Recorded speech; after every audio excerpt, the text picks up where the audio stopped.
Thank you, Danielle. Thank you, Lindsay, for getting Danielle here. I believe Danielle's at Seaside now, isn't she, Lindsay? I don't know.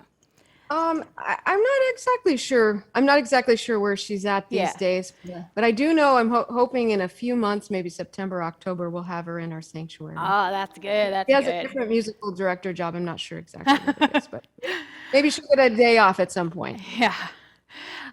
So, again, thank you, Lindsay.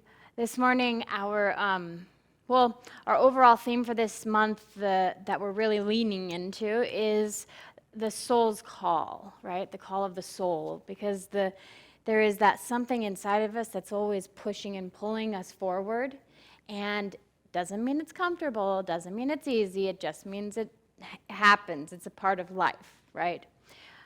Emma, right up there, Emma Curtis Hopkins, she says, I'm seeking my good, and my good is my God, because it draws and pushes and pulls me on. And so are we serious right now? There's a butterfly up here. Okay, I'm just going to tell you that yesterday was Julie Guerrero's memorial, and her daughter said that anytime she saw a butterfly, that she was going to know that it was her mom. And hello, beloved. Okay. So we are leaning into the discomfort of all sorts of things, aren't we? Discomfort of coming back into being in life. That is a lot of discomfort for some people. Coming back into being communicative, or I'm awkward as it is, let alone trying to have a conversation with another human in person. I'm like, I'll sip and drink my coffee. You talk. But I want to share another one of John's not-so-self-helpy affirmation cards. It said, it was about courage. And it said, courage doesn't mean that we're fearless.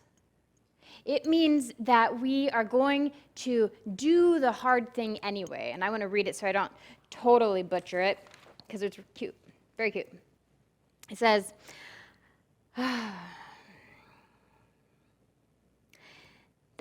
yes, no one is fearless. No one. But even though I'm not fearless, I am courageous. Are you courageous? Are you fearless? Yeah, sometimes I think I am, and I'm like, you're crazy, girl. Okay. So here we are. When fear shows up, I don't run away from it. I use my courage to conquer it. My courage allows me to walk right up to that fear and kick it in the macaroons. Then quickly run and hide behind someone taller than me until it goes away. That sounds about right, doesn't it? So we're not fearless. We are all afraid of something. I'm afraid of being here at dark by myself. I'm like, please, it's okay. I watched too many Criminal Minds, that show. Okay, I'm not watching that anymore. So, but it doesn't mean that we don't go and do the thing, right? It's just hard and it's scary, and then we find somebody to hide behind for a minute, metaphorically speaking. And I think that this translates into everything that we do.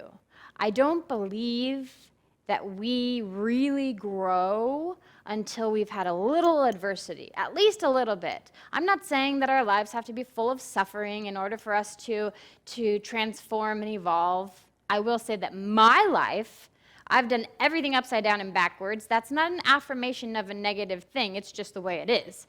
I had kids, and then I went to college. And then I got married. And whatever it is, I've done it my own way, I guess.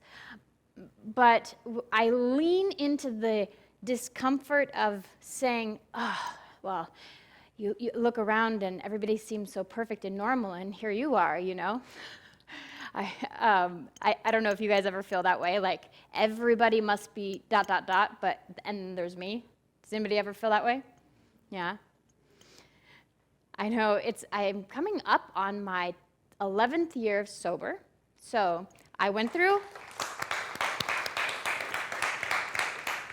and that's going through COVID, which most people started drinking more, and that's going through a divorce, and that's going through a transition in our community, and the loss of somebody I love. I'm like, oh my goodness. Now, I may have gained 100 pounds in 2 years, but I lost 65 of it. But, but that's something to be proud of. And because I finally got it, that you have to lean into the discomfort. And we're all going to have pain. That's just the way of it. Pain is inevitable. We're biological beings. We're going to deteriorate. And emotional pain, physical pain, mental pain, all of it. It's inevitable. But suffering is not necessary. Suffering is when we hold on to that which is painful and we turn it into a whole story, we turn it into a whole dialogue inside ourselves and keep repeating it and repeating it. I had this little bit of suffering yesterday. Yes, it was painful for me to have lost somebody that I truly cared for so deeply. Julie Guerrero, who was our administrator for 16 years, she passed away, and the thing of it is she was more like a mother to me.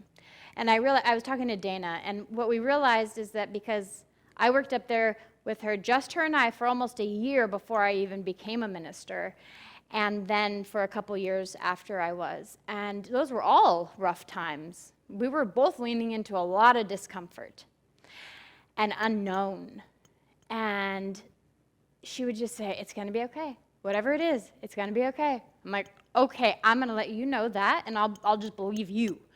And so yesterday, I thought that my family would be here, like my kids and my mom, just to support me as a human, like as a family member, knowing that I'm grieving. And they weren't here, and so I thought, first there was a little twinge of the pain, and then there was some suffering, because I was like, gosh, I was getting a little resentful, you know? Like, why would you not? I mean, I know I'm the minister, but still, like, I have feelings. And they're like, oh, we would have gone if you would have asked. And, you know, I could be arrogant and say, I shouldn't have had to have asked. You should have been able to read my mind. Or I could have been like, I could, and I did, say, oh, yeah, well, okay. And then there dissolves the suffering. The pain is still there of the loss, and that'll transform us. But the suffering is not necessary. It's not an inevitability. And so I think that there was this really great conversation that Oprah and Eckhart Tolle had just recently, so you may have heard it. If you are cold, there are throw blankets, sorry. They talked about transformation through adversity and how it evolves our consciousness. So I was astounded when I heard the way that Eckhart, you know, he talks and then he giggles, his weird little giggle. Have you ever heard Eckhart Tolle giggle? Okay, it's like, it's like, it's like that. It's so funny, I'm sorry. But he was reminding us that every person, every life being, whether it's a blade of grass, a bug, a tree, we all have to experience adversity, like pain. And maybe you're a bodybuilder. Maybe you're just an athlete trying to get stronger. Maybe you're recovering from a surgery. And what it is that there's all these things that are pushing against us, right? So much pressure. So think about a blade of grass. It has to come up through the soil. Or, I don't know, think about a time that you've been in a situation that felt like it was just crumbled, like your life just crumbled. And think about all the pain and all of the steps that you took, consciously or unconsciously, that lifted you out of that and moved you forward. Are you better for it? Are you different? Are you changed? I know personally I've been changed. Every adverse experience that I have had, from being a single mom on welfare to being, everything that you guys have seen in front of God and everyone here, all of it has made me a little bit softer, a little bit kinder, a little bit more evolved, I guess, or awakened at least. I don't know how evolved I am, but I am awakening. I'm waking up, right? And so I always say that I do a lot of apologizing and course correcting, apologizing and course correcting. And for me, that is part of this evolution of the adversity. Is there's pain, there's an experience that doesn't feel good, and then the transformation that comes out of that is beautiful. I mean, just look at Easter and now, right? Oh, if you weren't here, it was my first Sunday back from being on sabbatical for 3 months, and I was nervous and scared, and I have stage fright sometimes, and it was wretched. Like, I took my hat off, it was like this, my hair, everything, nuts. And now I feel good. I feel safe here with you all. And so thank you for that. Thank you. No, thank you. There's no place that I would ever rather be than right here in this place with all of you. And I am so looking forward to people coming back here and us being alive and well. And I know that some people will want to stay on Zoom, and that's fine. We're going to do everything hybrid, but there is space and there is a place for everyone. And I think that if we choose to, we can think of this whole year and a half that feels like it kind of. When we talk about events, do you ever talk about events and then you're like, oh yeah, I mean 2019? Have you done that? Yeah. So we can use this 2020. Let's not forget about it. Steve Blue, he posted something. I wanted to share it with you. I'll share it with you next Sunday about hindsight is 2020, and it talks about this dad sharing a story with his little son, and his son says, I want to hear the story about what happened. I want to hear the story about what happened in 2020 again. And so the dad, he goes, again? But you already know the story. And he said, it's okay, I want to hear it again, I want to hear it again. And so he talks about it, and I won't give it all away because we'll share it next Sunday. But basically what I'm asking is that we not forget what it felt like, that we allow any pain, any uncomfortableness that might be arising within us right now as we're trying to learn how to be in society again. I invite us to lean into that and lean back into the arms of the beloved. That's what I say. I don't know what word you like to use, but I like to feel, because I get anxiety sometimes, that I am cradled and held in the arms of the divine.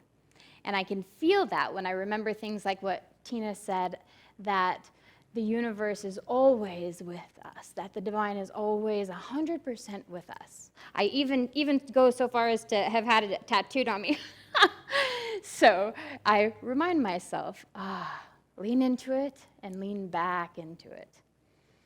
Have you ever been given criticism? Who has been given criticism ever? Okay. Who likes to get criticism? No? Okay. Me neither. But I've learned to do something, because I used to listen to respond, and now I sit there and I lean in so I can really hear them. Reverend Josh used to mentor me. He was the minister here before myself, and every time I would speak, he would give me a whole bunch of critique, constructive critique, he said, afterwards, and I would lean in. And then I would start crying, and then I would go home and be all, and then I would finally I would listen, and I would hear, and I would be better. And I just thought, what a great example for myself. And I don't know what it is for you, but if we're willing to hear with ears that hear, instead of ears that just want to respond and react right away, we feel a little bit more empathy and compassion. And so I want to lead us through a spiritual practice. Do you guys see the candles? Yes? Oops. Many of us weren't able to be here yesterday to honor Julie, who may have wanted to. My goodness, Nicole. And because the family wanted it to be quite private, and that's okay. But I wanted to just give us a chance to honor her in our own way as a community. And so I have a little bit of a ritual. Okay. And so what I'm going to do is I have candles for each one of you, if you'd like to light one. But first, I'm going to light 5 candles for Julie. And I'm going to repeat this, or you could repeat it after me if you'd like. As we light these 5 candles in memory and in honor of you, Julie. Where are you, butterfly? There, I see you. I'm just going to call her Julie right now. We light one for our grief, one for our courage, one for our memories, one for our love, and one for our hope. And so I light this first one.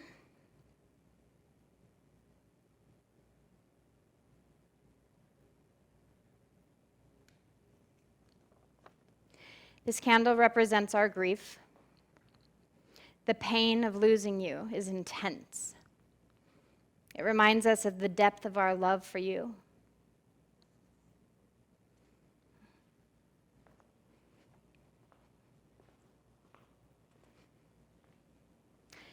And this candle represents our courage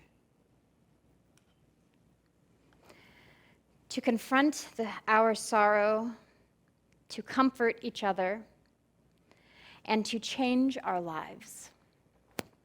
So we have courage.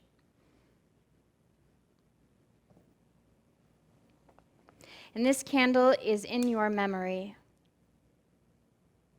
And in your memory, I will decorate the office every holiday. In your memory, the times we laughed, the times we cried, the times we were angry with each other, the times that were silly, and the silly things you did, and the caring and the joy that you gave to us.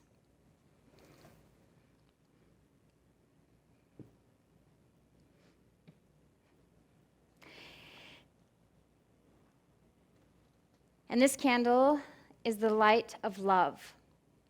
As we enter into a new season for our spiritual community, day by day we cherish the special place in our hearts that will always be reserved for you.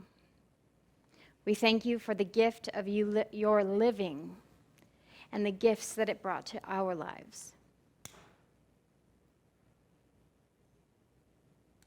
Okay.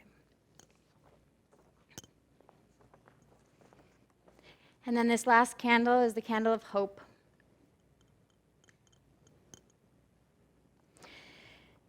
We'll light this candle, and it'll remind us of the love and the memories of you that are ours forever.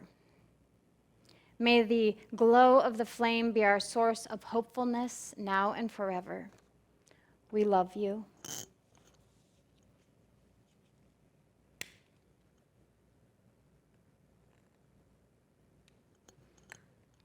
And so now I'd just like to invite anyone who didn't have an opportunity or would like to again light a candle for Julie, recognizing that the light reminds us of that everlasting spirit, that everlasting light and life that is always within us, and that will never, never be extinguished. So, if anybody would like.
Marjorie, let them do it themselves. Thank you.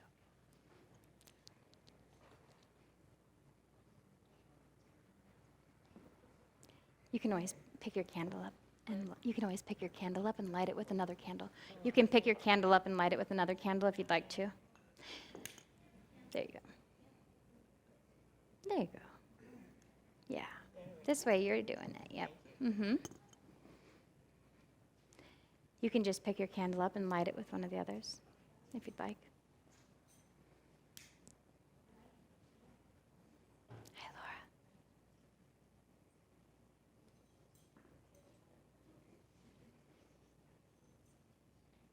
Yeah.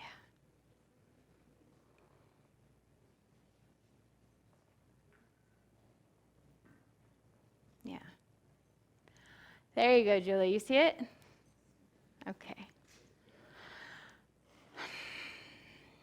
And so we have one more thing to lean into, and I invite you to, as a collective, because I know that there is a healing power in a collective energy of knowing, especially a knowing of a higher affirmation than anything negative. And so what I'm going to do is I'm going to speak my word of prayer. And I would like each of you to, in your own way, in your own heart, either listen to me and affirm my words as true, or speak your own prayer in whatever way you choose. We have a congregant, Janice Guevara, who has, her son is in the hospital, and I had asked her if we could pray collectively for him and his recovery, and it doesn't matter what the details are. All that matters is for us to know in our mind's eye and in our heart, have that thinking, feeling, understanding that there is health, that there is wellness, and there is wholeness for this young man, okay? And that'll be our closing as well. So I just close my eyes, and like I said, if you want to speak your words out loud, go ahead, but I am going to speak my word now, moving into that place of knowing that there it is, knowing that God is right here where I am. It is a divine power and presence, it is an intelligence. When I picture the cosmos, when I picture the planets and just where they all are, I know that there must be something greater than I am. And I know that it is peace, and I know it is wholeness, and I know it is wellness, and I know that it knows far more than I could ever imagine. There is one divine mind, one divine heartbeat, one divine life, and we are all living in and through and as it. I know that there is a spiritual prototype for health. I know there is a spiritual prototype for our greater yet to be. And I speak my word knowing that every one of us, Joel, Janice, Rudy, the grandchildren, the brothers and sisters, and everyone here and everyone who is with us, I know that we are living and moving and having our being in a divine good, a mighty, mighty good. Whether I can feel it, whether I can sense it or know it or not, at any given moment, at all moments, we are the expressions of the divine.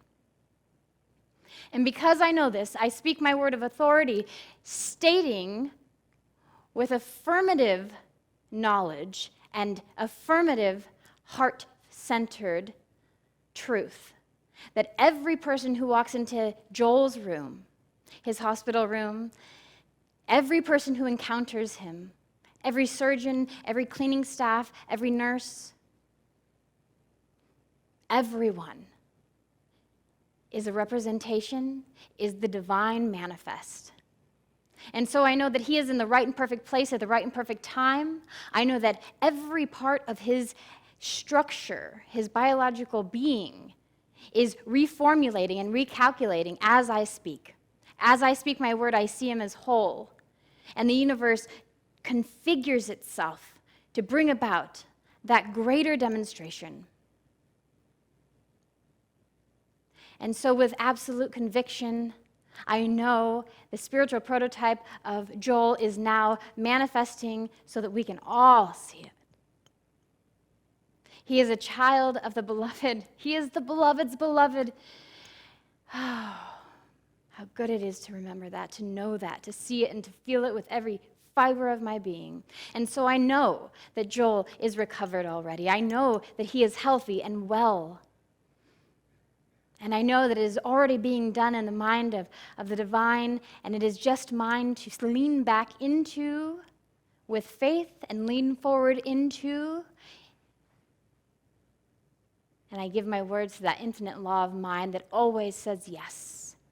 It is done unto you as you believe. Yes, it is done, and so it is.